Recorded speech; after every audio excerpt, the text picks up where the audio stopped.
Vamos a trabajar ahora uno de los temas más importantes que podemos concebir en esta teoría educativa o propuesta educativa de la Compañía de Jesús y por tanto, como hemos dicho, la fundamentación de su pedagogía, la pedagogía ignaciana.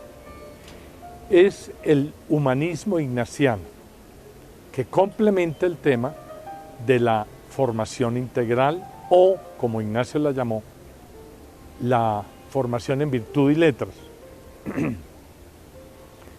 ¿Por qué es importante el humanismo y concretamente el humanismo ignaciano? Primero porque fue fundamento desde el principio de la compañía tener en cuenta el humanismo. Eso es muy importante anotarlo porque no fue un añadido, sino que desde ahí se concibió la educación en la Compañía de Jesús. Estamos hablando de 1540 en adelante, hacia el 46, 47, 48, 1548, que fue la fundación del primer colegio, ya se había estabilizado la enseñanza de las artes liberales, o más concretamente del humanismo de su época. Entonces es importante porque desde el principio de la educación de la compañía tuvimos nosotros, los jesuitas, la implementación y la perspectiva del humanismo. Segundo punto, que es muy importante, es que el humanismo de aquella época era el humanismo erasmiano, de Erasmo de Róterdam. Este hombre tuvo un influjo muy fuerte en la Europa media, que es París y alrededores, Holanda, Bélgica, donde era oriundo, y también en Italia, pero sobre todo en París. La Universidad de París se distinguió siempre por ser una universidad muy libre en su pensamiento, muy universitas en una palabra, por tanto libre en el debate, libre respecto a los temas que tomaban para la discusión, y San Ignacio lo escogió en último término por eso. Les contaba en algún momento que estando en Alcalá, después en Salamanca, en España, él se sintió supremamente presionado por la Inquisición española y particularmente por los escritos que tenía de los ejercicios espirituales. Pues miren, la ida de San Ignacio a París era un grito de libertad académica, era un grito de libertad por la libre discusión y análisis de las cosas. En realidad la Compañía de Jesús en sus instituciones universitarias se distingue claramente, pero claramente, por la libertad de pensamiento. Tenemos un marco institucional, es verdad. Tenemos un marco que da la identidad institucional, pero en absoluto limita la libre investigación y la libertad de opinión. Que la universidad nuestras y nuestros colegios conserven una línea integradora alrededor de la pedagogía ignaciana, del humanismo cristiano, de la formación integral y concretamente de la espiritualidad cristiana, es lo obvio. Esto lo quiero anotar antes de dar el análisis más detallado del humanismo ignaciano hoy, porque contrasta significativamente con posturas que tienen una identidad y sin embargo no permiten la libre discusión. En nuestro caso, tenemos una profunda identidad y hay la más amplia y libre discusión como corresponde a la universidad, a la universitas. Y lo mismo en nuestros colegios, en forma guardadas las proporciones, ¿verdad? De manera que hay aquí otro punto, como el de la formación integral, que pertenecen al segundo pilar, que es el enfoque personalizado, y lo constituyen. El enfoque personalizado tiene su alimento y su fuerza a partir precisamente de la formación integral y del humanismo, porque se centra exactamente en ellos. Tanto el humanismo como la formación integral son un llamado, un grito a la persona, que lo tengamos en cuenta la persona. Vamos entonces a trabajar lo del humanismo hoy. Evidentemente, el humanismo renacentista del Renacimiento, de los siglos XV, XVI y sobre todo XVI y XVII, es un humanismo basado en Erasmo de Róterdam, como he dicho, y que se está superado hoy ampliamente. Ya el padre Kolvenbach, que lo hemos mencionado aquí en 2 ocasiones, se refería al humanismo cristiano hoy desde 1993, pidiéndonos que integráramos mucho más la perspectiva de la visión cristiana del humanismo, ¿verdad? Y eso fue lo que hicimos. Cuando aparece un documento muy nuestro, muy apropiado para nosotros, que es el Humanismo Hoy, del padre Fernando Montes, jesuita, que en el año 2007 publicó un discurso con motivo de los 10 años de fundación de la Universidad Alberto Hurtado de Santiago de Chile. Y esto es muy importante anotarlo porque, primero, él es el rector actual de la universidad. Segundo, es un complemento maravilloso a la visión humanista que tenemos entre manos y que estamos conversando. Por eso quiero detenerme un poquito en cada uno de los puntos, o por lo menos los principales puntos que menciona el padre Fernando Montes.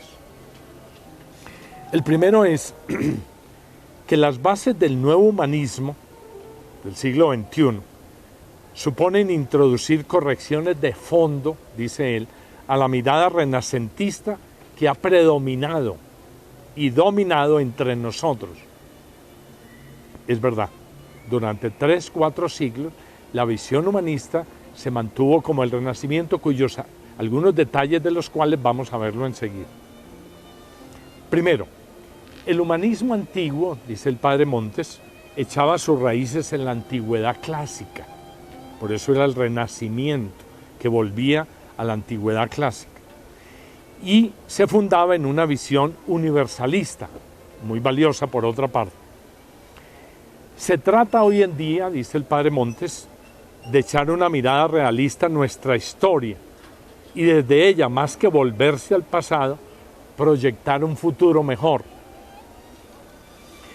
Y en esta historia, ojo con esta observación que es de mucho acierto, es bueno que el humanismo guarde también la memoria de los vencidos y marginados, porque esa memoria suele enseñar más que las victorias.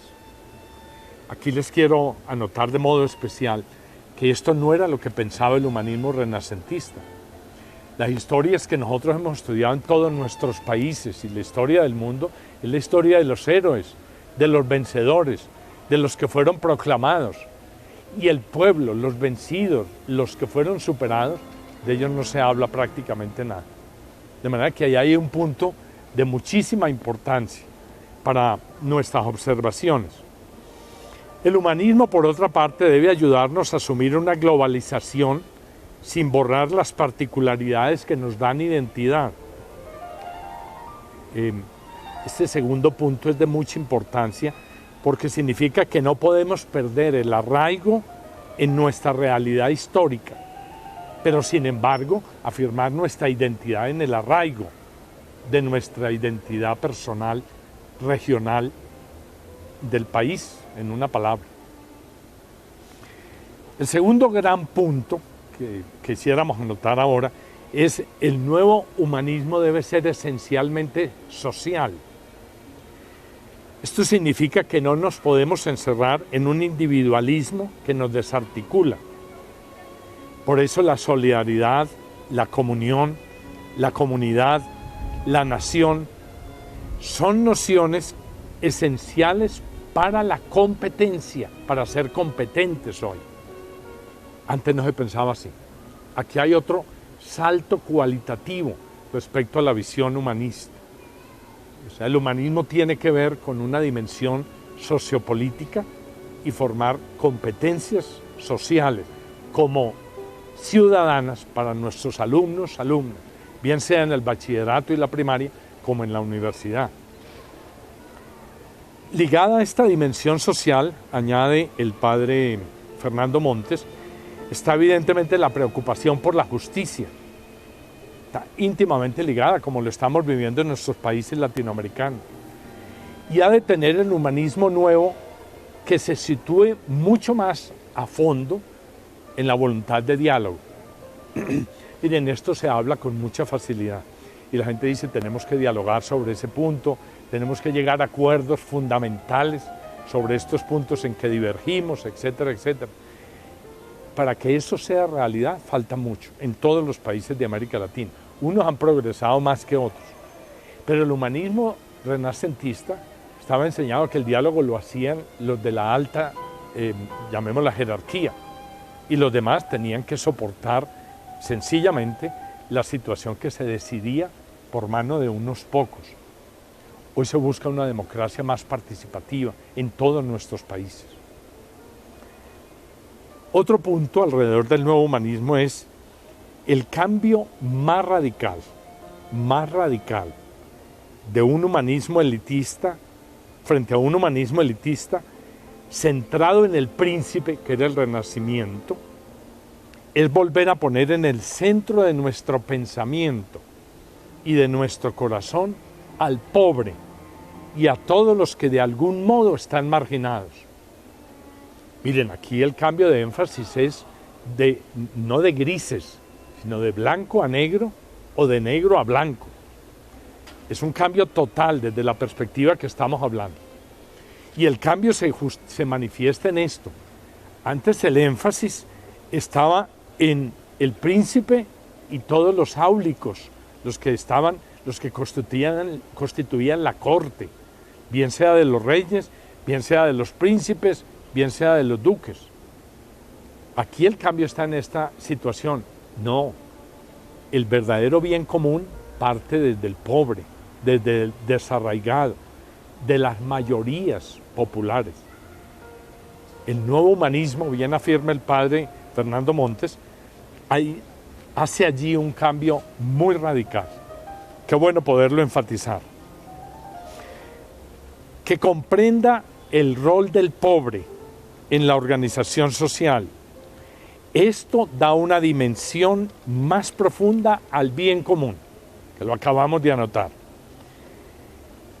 El bien común no se puede confundir con el bien de algunos, sino el bien común de la mayoría, del pueblo, en una palabra.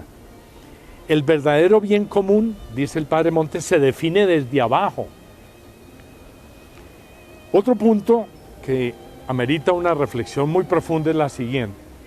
El nuevo humanismo debe darle un lugar central y reflexionar sobre la gratuidad. Esto debe sonar muy novedoso para muchos de nosotros. En realidad la sociedad de hoy y toda la cultura que nos rodea, tanto de los medios de comunicación, a través de la televisión, la radio, el cine, la cultura que nos influye el cine, por ejemplo, desde Estados Unidos o Europa y los mismos países latinoamericanos. La competencia nos implica no el pobre y el marginado, sino las élites. Y aquí el énfasis está darle lugar central y reflexionar no solo sobre el pobre, sino sobre la gratuidad.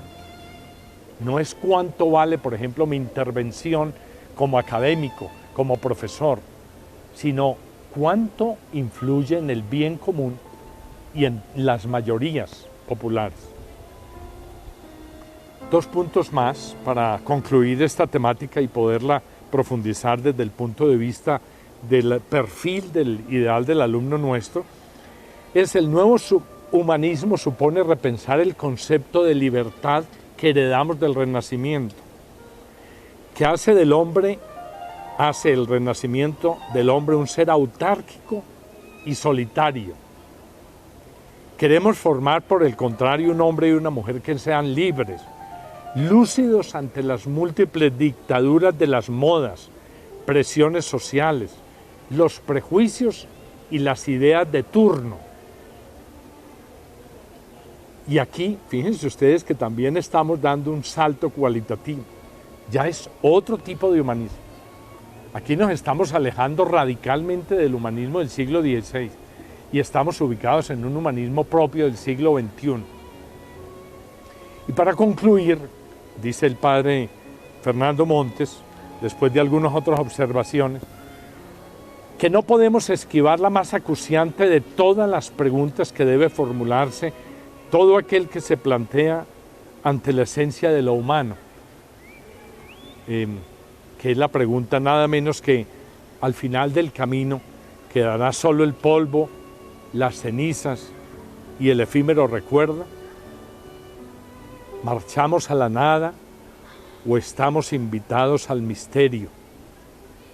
¿Ese misterio es solo un hoyo negro o es la clave que da sentido a la existencia? No se responde a estas preguntas, dice él, con frases aprendidas de memoria. Oigan bien, debemos exponernos con honestidad a todas las preguntas que se hace hoy el ser humano y con ellas releer nuestro evangelio. Como ustedes ven, aquí hay, les he dicho un par de veces, un verdadero salto cualitativo hacia la nueva realidad humanista que nos queremos plantear hoy. Personalmente me estimula muchísimo este pensamiento. Me parece que todas nuestras áreas de artes liberales, o las humanistas y sociales, como las comprendemos hoy mejor, tienen que replantearse a profundidad cuál es su visión del conocimiento y los planteamientos de fondo que le dan identidad a esas áreas. Bueno, pues el humanismo es otro de los grandes baluartes, puntos fundamentales, que junto con la formación integral van a acabar de constituir, y además lo que vamos a ver después, van a constituir nuestra teoría educativa, la van a justificar y por demás van a darle sentido a toda nuestra propuesta educativa.